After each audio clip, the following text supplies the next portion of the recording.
14 வருஷமா எங்க கடை வச்சிருக்கோம். இந்த 14 வருஷத்துல இந்த மாதிரி ஒரு மோசமான ஒரு சீசனை நாங்க பார்த்ததே கிடையாது. நான்லாம் உடம்புக்கு முடியாதவ, நான் கூலி வேலைக்கெல்லாம் போக முடியாது. இப்படி இருக்கிற காலத்துல 200 ரூபாய்க்கு காலையில இருந்து வியாபாரம் பார்த்தா எப்படி ஸ்கூல் ஃபீஸ் கட்டுறது? அதிக சுற்றுலா பயணிகள் வர்றது கொடைக்கானல் சொல்றீங்க. இன்னைக்கு சுற்றுலா பயணிகளே வராத இடம்னு சொல்லி கொடைக்கானல் தான் அறிவிக்க முடியும்.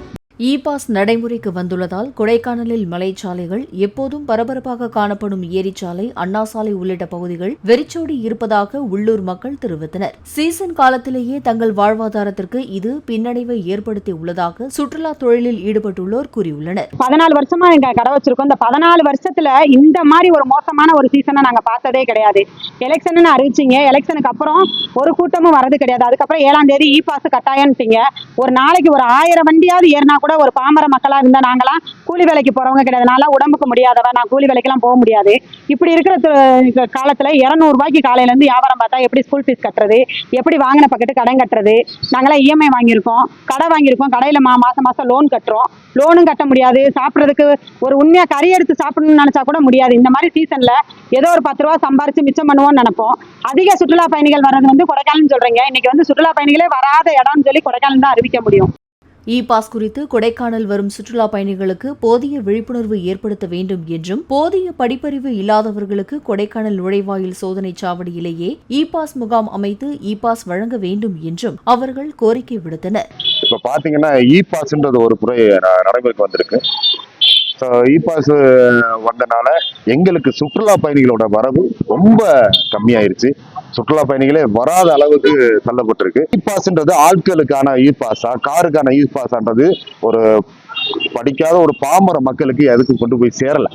ஸோ அதை தமிழக அரசு அதை ஒரு விழிப்புணர்வு வச்சு அதை இது பண்ணணுன்றதான் எங்களுக்கு இந்த இ பாஸ் நாங்கள் குறையா சொல்லலை. இ பாஸ் எதுக்காகன்றதை மட்டும் நம்ம ஒரு பாமர மக்களுக்கு புரியக்கூடியவங்களுக்கு, அவங்களுக்கு சுற்றுலா பயணிகளுக்கும் நம்ம தெரிவிக்கணுன்றது தான் எங்களோட கோரிக்கை. அது இல்லாம இந்த ஒரு மாத காலங்களுக்காகவே நாங்க வருஷம் பூரா காத்துட்டு இருந்த இந்த இதுல இந்த இ பாஸ்ன்றது ஒண்ணு எங்களுக்கு வாழ்வாதாரமே பாதிக்கிற மாதிரி ஆகி போயிருச்சு.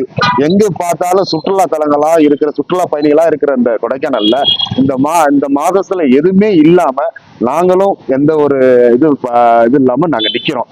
நிறைய பேர் இ பாஸ் இல்லாதவங்க அங்கேயே திரும்பி போற ஒரு மனக்கசப்பா திரும்பி போறாங்க. அது சுற்றுலா பயணிகளுக்கு ரொம்ப மன உளைச்சலோட போறாங்க. அதுக்கு தமிழக அரசு இ பாஸ் இதை நீங்க அங்கேயே இது பண்ணலாமே, இ பாஸ் இதுக்குன்னு ஒரு ஆள் இது பண்ணி நீங்க இ பாஸ் அங்கனக்குள்ளேயே போடுறதுக்கான ஒரு வழிமுறையை நீங்க செய்யலாம் இல்லையா? இ பாஸ் இல்லாதனால எவ்வளவு பேர் கொடைக்கானலுக்காக ஒரு 2-3 நாள் சுத்தி பார்க்கணும் வர்றவங்க அவங்க இல்லாம ஏமாத்ததோட போறாங்களே. அந்த மாதிரி புரியாத பாமர மக்களுக்கு நீங்க இ பாஸ் நீங்க அந்த இடத்துலயே நீங்க இ பாஸ் செய்யறதுக்காக இது பண்ணலாம். எவ்வளவோ செக் பண்றதுக்கு இது பண்றப்ப அந்த இ பாஸ் இது செய்யக்கூடாது அப்படின்றது எங்களோட கோரிக்கை. தயவு கூர்ந்து தமிழக அரசு இதை கொஞ்சம் கருத்துல கொண்டு எங்களோட வாழ்வாதாரத்தை பெருக்கு இ பாஸ் என்ற ஒரு நடைமுறையை மக்களுக்கு விநியோகம் பண்ணுங்க. அதே மாதிரி இ பாஸ் இல்லாதவங்களுக்கு தயவு கூர்ந்து அந்த செக் போஸ்ட்லயே எங்களுக்கு அந்த இ பாஸை போட்டு கொடுக்கறதுக்கு, சுற்றுலா பயணிகளுக்கு போடுறதுக்கு தயவு செய்து வழிவகுத்து கொடுங்கன்றது எங்களோட தாழ்மையான வேண்டுகோள்.